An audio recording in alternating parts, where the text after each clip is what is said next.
Hello दोस्तों, नमस्ते, प्रणाम। मैं सीमा शर्मा अपने यूट्यूब चैनल पे आप सभी का स्वागत करती हूँ।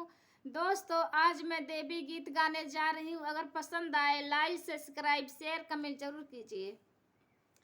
दई दादर से हाली हाली हो शेर वाली मैया, दई दादर से हाली हाली हो शेर वाली मैया।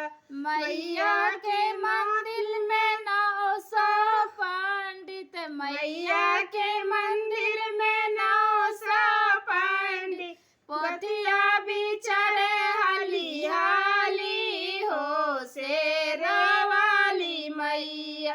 पोथिया बिचारे हाली हाली हो शेर वाली मैया।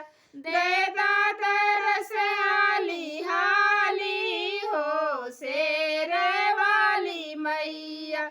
मैया के मंदिर में 900 मलिया, मैया के मंदिर में 900 मलिया।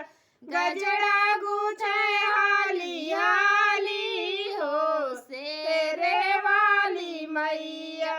गजरा गूथे हाली हाली हो शेर वाली मैया। दे दादर से हाली हाली हो शेर वाली मैया।